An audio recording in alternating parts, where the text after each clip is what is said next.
Pascal Afine-Guessant, bonjour. Bonjour. Stratégie en vue de la présidentielle d'octobre prochain, c'est d'y aller seul ou de faire alliance avec d'autres? Oh, vous savez, en Côte d'Ivoire, aucun parti à l'heure actuelle, qu'il soit au pouvoir ou pas, ne peut gagner seul. Nous avons des appels de pied émanant du PPACI, du président Laurent Gbagbo, et il y a donc des frémissements en faveur de ces retrouvailles, et je suis persuadé que nous allons nous retrouver pour gagner ensemble l'élection de 2025. Alors Laurent Gbagbo n'a pas toujours été gentil avec vous, hein. Quand il est parti avec le PPACI, il a traité votre parti FPI d'enveloppe vide. C'est ça. Mais aujourd'hui, le président Gbagbo se tourne vers cette enveloppe soi-disant vide, ce qui signifie qu'elle n'est pas aussi vide que ça, parce qu'on ne...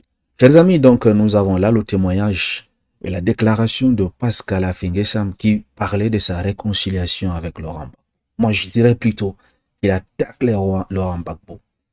Je me dis, il veut encore répéter ce qui s'est passé en 2013, au fait. Il veut une fois de plus trahir Laurent Gbagbo.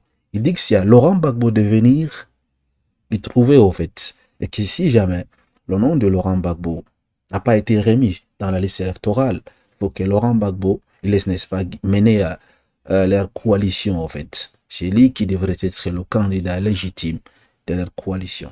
Vous voyez comment un peu Afine-Guessant remercier Laurent Gbagbo après, n'est-ce pas, toutes ces hypocrisies qu'il a fait, après, n'est-ce pas, ces trahisons. Voilà sa façon donc de se réconcilier avec Laurent Gbagbo. Il dit aujourd'hui, le président Gbagbo se tourne vers le FPI, cette enveloppe soi-disant vide, ce qui signifie qu'elle n'est pas aussi vide. Suivons donc son témoignage, après on en reparle. À la présidentielle de l'an prochain pour le FPI, mais en 2020 vous avez appelé à un boycott actif parce que le président Ouattara se présentait pour un 3e mandat. Mais si l'an prochain il se présente pour un 4e mandat, qu'est-ce que vous ferez? Mais nous avons déjà appelé à ce qu'il renonce à ce 4e mandat, parce que déjà le 3e mandat, vous le savez bien, a été assez chaotique. Et depuis, la situation s'est dégradée, aussi bien au niveau intérieur qu'au niveau international. Ce serait un grand risque pour le pays que M. Ouattara soit encore candidat en 2025. Et pourtant, il y a un taux de croissance annuel supérieur à 7%, non?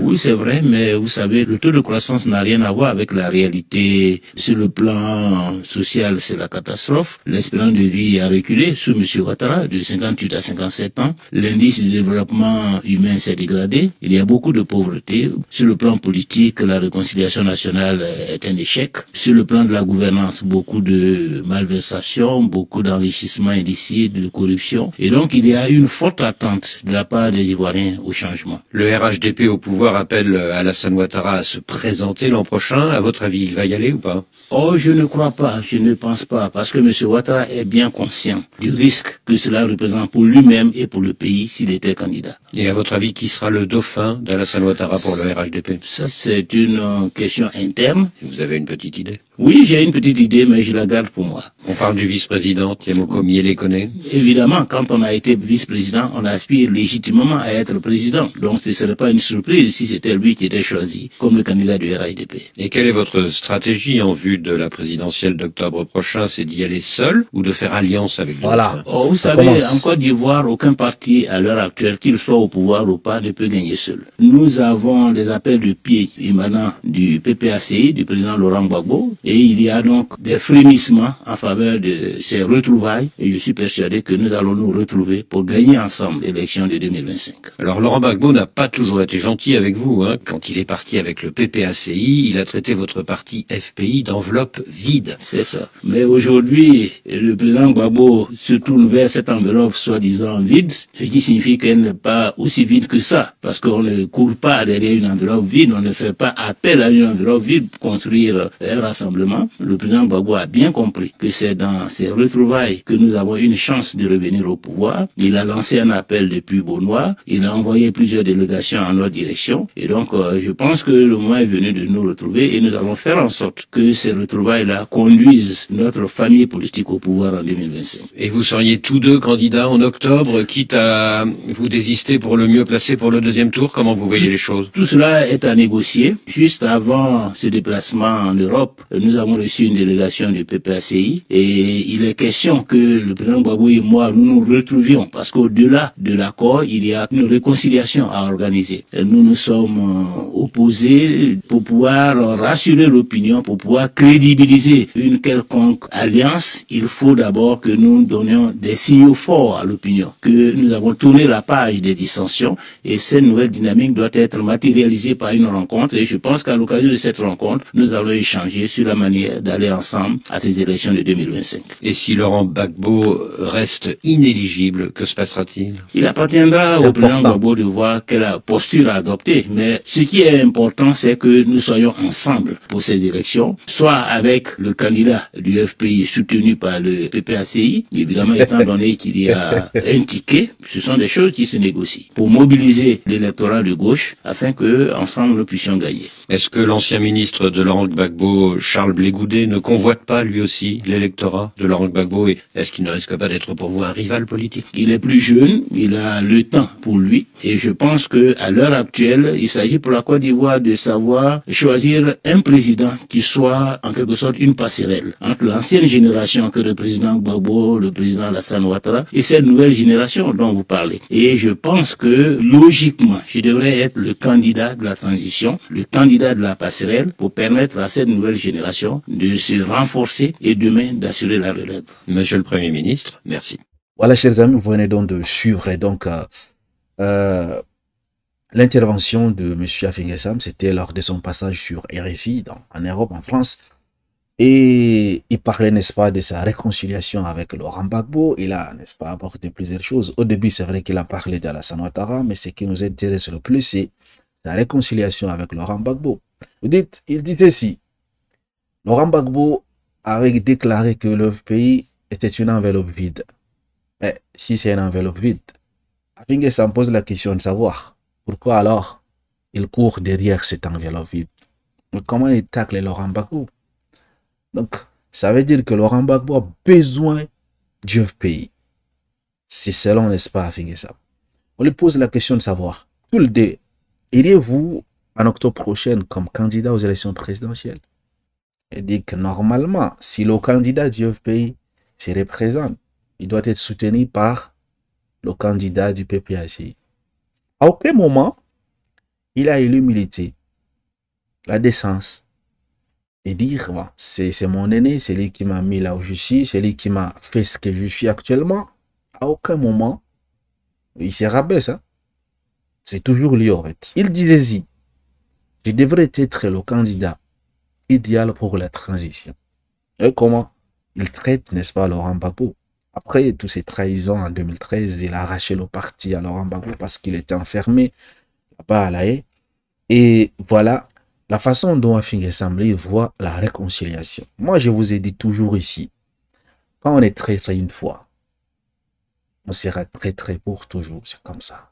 Maintenant, quant aux militants du PPACI, vous avez suivi donc la façon dont Afingessam il voit cette réconciliation. J'espère que vous êtes prêts, n'est-ce pas, à soutenir sa candidature parce que lui, il n'est pas prêt, n'est-ce pas, à se laisser faire. Donc, c'est soit lui, c'est soit il n'y a pas de réconciliation. Donc, chers amis, si on comprend, Laurent Gbagbo se rabaisse et va vers Afingessam, demande la réconciliation, malgré qu'Afingessam lui avait trahi en 2013, a arraché son parti politique. Et avec cela, malgré que c'est Laurent Gbagbo qui lui a rendu ce qu'il est aujourd'hui, malgré cela, Laurent Gbagbo a mis, n'est-ce pas, la honte et l'orgueil de côté pour aller envoyer, n'est-ce pas, ses représentants au niveau du pays pour rencontrer le président Afingessam, ils l'ont fait. Et maintenant, malgré cela, il dit que non, c'est lui le candidat légitime de la transition, s'ils font dans cette coalition. Donc, vous, les membres et sympathisants du PPACI, êtes-vous prêts, n'est-ce pas, à être présidé par Afingessam? Si vous êtes d'accord, il n'y a pas de souci. Je pense que cette coalition va se faire. Mais si vous n'êtes pas d'accord, la façon dont Afingessam il voit donc cette coalition, je pense que on est très loin, n'est-ce pas, d'avoir donc cette réconciliation entre le président Laurent Gbagbo et Afingessam. Dites-moi qu'en pensez-vous de sa sortie, de sa déclaration, parce que là, si on voit des commentaires, les gens sont en train de rire serment. Hein. Si tu crois un seul instant que tu vas faire front commun avec Gbagbo pour que toi, tu sois porte-voix de ces fronts, c'est que tu es bien naïf, mon gars. Ça, c'est les partisans de Laurent Gbagbo qui dit, hein. Ils sont en train de rigoler, au fait. Là, il dit, non, ne me dites pas que ces propos viennent d'Afi. Un bon débarras pour Afi. Si Gbagbo Laurent n'est pas sur la liste électorale, bon, je pense que ces propos ont été attribués à Afi. Si Gbagbo n'est pas sur la liste électorale, ça veut dire que ça l'arrange, au fait. Ça l'arrange. Si Gbagbo est radié sur la liste électorale, ça l'arrange. Il va se présenter. Il va donc ramasser les voix du FPI et également les voix, n'est-ce pas, du PPACI. Voilà. Et il devient le président de la République en 2025. Il est vraiment naïf, ce monsieur Affi N'Guessan. Je ne pouvais imaginer une inconscience notoire lorsqu'il négocia son partenariat avec le pouvoir RDR. Mais à venir pondre une telle ânerie ces temps-ci, j'ai dit, c'est la totale. Ce monsieur-là, je ne sais pas ce qui l'amène à voir de tels agissements. Dommage. Donc ça, ce sont des commentaires n'est-ce pas, des pro-Gbagbo qui sont en train de commenter là. Bien commencé, mais tu ne peux pas être président dans ce pays-là pour rien au monde. Pour boire l'eau en ganga. Il y a des gens qui rêvent de bouffe dans ce pays. Est-ce que tu t'entends parler? Même, enfin, le rêve est permis à tout le monde. Vous voyez, M. Affi N'Guessan, je pense que les partisans de Laurent Gbagbo, apparemment, ne sont pas d'accord. Donc, si c'est comme ça que tu vois cette réconciliation, je pense que c'est perdu d'avance. Les amis, nous voici donc arrivés au terme de cette vidéo. Dites-moi, qu'en pensez-vous donc de la sortie de Affi N'Guessan? Qu'en pensez-vous donc de sa vision de cette réconciliation avec, n'est-ce pas, la gauche, avec Laurent Gbagbo? Et est-ce que les militants et sympathisants de Laurent Gbagbo du PPACI vont accepter ce type de réconciliation?